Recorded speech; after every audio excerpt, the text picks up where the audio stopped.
Hello लोगोफोर बड' जब enough' YouTube चेनेलाव बरायबाय आसा खालामो नोंथांमोना गासैबो मोजां दङ। दायो लोगोफोर स्किमनि गोदान आपडेट फैबाय बेनो जाबाय 10,000 बेनिफिसियारि आरोबाव दाजाबदेरबावसिगोन मानोना गोदान एप्लाइ जासिगोन बेनो जाबाय अरुणोदय।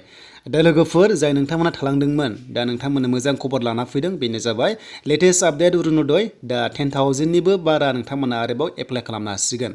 दा लोगोफोर बे आपडेटखौ सोर होदों बबेयाव होदों नोंथांमोना भिडिअखौ नायलांबाय था गासैबो डिटेल्सखौ मोननो थाखाय आरो लोगोसे नोंथाङा चेनेलाव गोदानै फैदोंब्लाबो साबस्क्राइब खालामना लादो मानोना लोगोफोर साबस्क्राइब खालामना लानाय लोगो लोगो नोंथांमोना चेनेलाव जायखिजाया स्किमनि बागै भिडिअ होयोब्ला नोंथांमोना आपडेट मोनबाय थागोन बेनिखायनो बेल आइकनाव थुनानै सेले अल खालामना ला नोंथांमोना नटिफिकेसन मोनबाय थानायनि।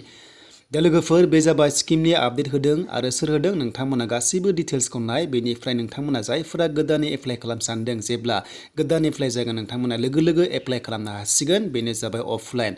दा अफलाइन एप्लाइ खालामो नोंथांमोननि डकुमेन्ट्सआ थानांगोन आधार कार्ड भटार कार्ड बेनिफ्राय बेंक पासबुक थानांगोन अब्ला नोंथांमोना एप्लाइ खालामनो हागोन आरो एप्लाइ खालामनायनि बैसोआ 18 इयार्स। दा लोगोफोर फिसासिन एबा गाहायसिन बैसोआ जाबाय 18 इयार्स बेनिफ्राय नोंथांमोननि माखासे आपडेटखौ सोर होदों बेखौ नायदो।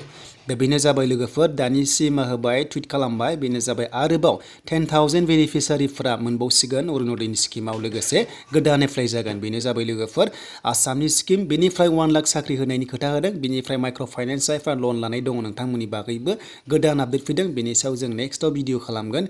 बेनिफ्राय लोगोफोर बाथ्राया जाबाय गोदानै 10,000 आरोबाव दाजाबदेरबावसिगोन नोंथांमोना गोदानै एप्लाइ खालामफिननो हासिगोन अफलाइन। दा बाथ्राया जाबाय लोगोफोर एप्लाइ माब्ला जागोन दा बेनि सायाव जेबो आपडेट फैथ'वाखै नाथाय लोगोफोर 10,000 गोदानै एप्लाइ जागोन दा बेखायनो गोदानै दाजाबदेरबावगोन होनना बुंदों एड खालामसिगोन 10,000 आरोबाव बेनिफिसियारि।